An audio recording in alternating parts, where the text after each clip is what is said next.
Hi friends, good morning. Jyothi Reddy 7 channel చూస్తున్న వారందరికీ ఈరోజు మన ఛానల్లో రెసిపీ వచ్చేసి కొబ్బరి అన్నం అనమాట. చూడండి, మేము కొబ్బరి అన్నం చేసాము. ఎలా చేసానో సింపుల్ రెసిపీలో ఫుల్ వీడియో ఉంది. దీన్ని ఎక్కడే కానీ స్కిప్ చేయకుండా వీడియో చూడండి, మీకు అర్థమవుతుంది కొబ్బరి అన్నం ఎలా చేయాలని. నా స్టైల్లో చేస్తా, ఒకసారి మీరు కూడా ట్రై చేయండి. దానికి కావాల్సిన పదార్థాలు వచ్చేసి పచ్చి కొబ్బరి అన్నమాట. ఒకటి టెంకాయ కొట్టినాం కదా, అది తీసుకున్నాము. అలానే పచ్చిమిర్చి కూడా కావాలి. మనం కారము దాన్ని బట్టి మనం రైస్ ఎంత వండుకుంటున్నామో దాన్ని బట్టి కావాలా. నేను ఒక హాఫ్ కేజీకి తీసుకుంటున్నా. ఇక్కడ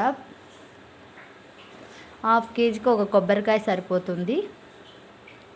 అలానే 6 పచ్చిమిర్చి కూడా మంట లేవు కాబట్టి, మంట ఉన్నట్టయితే 4 అయినా సరిపోతాయి. చూడండి, అంత కొబ్బరి ఇలా మొత్తం కోసి పెట్టుకోవాలా. అలానే పచ్చి కరివేపాకు కావాలన్నమాట. చూపిస్తాను ప్రాసెస్లోకి. ఎక్కడే కానీ స్కిప్ చేయకుండా చూడండి. మన ఛానల్ నచ్చితే ఖచ్చితంగా లైక్ చేయండి.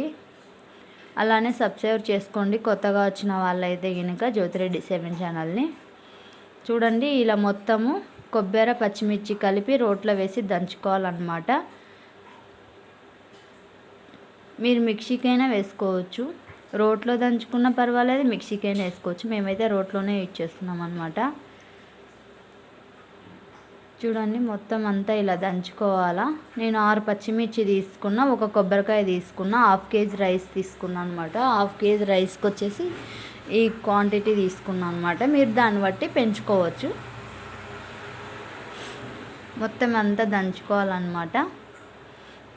చూడండి, మొత్తము అన్నీ దంచుకోవాలా.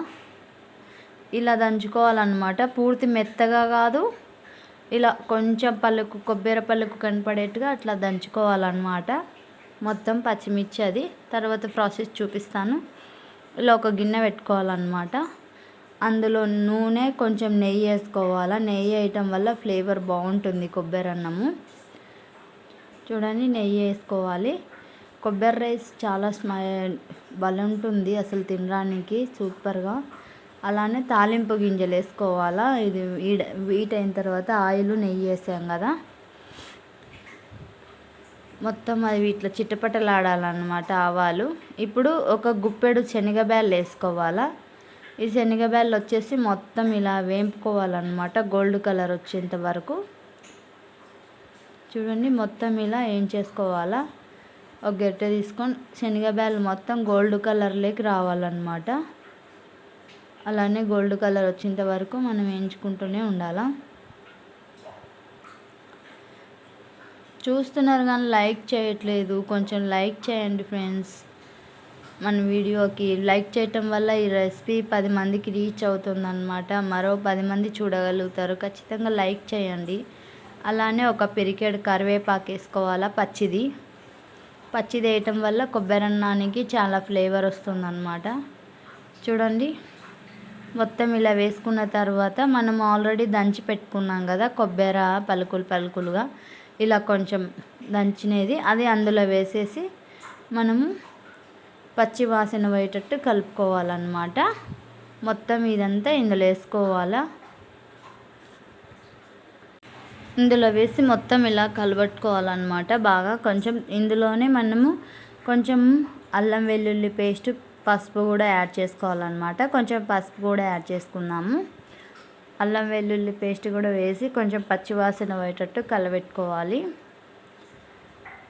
కొబ్బరి పచ్చిమిర్చి దానిలలో ఉండేది కొంచెం అట్ట పోయేటట్టు పచ్చివాసన కలబెట్టుకోవాలన్నమాట.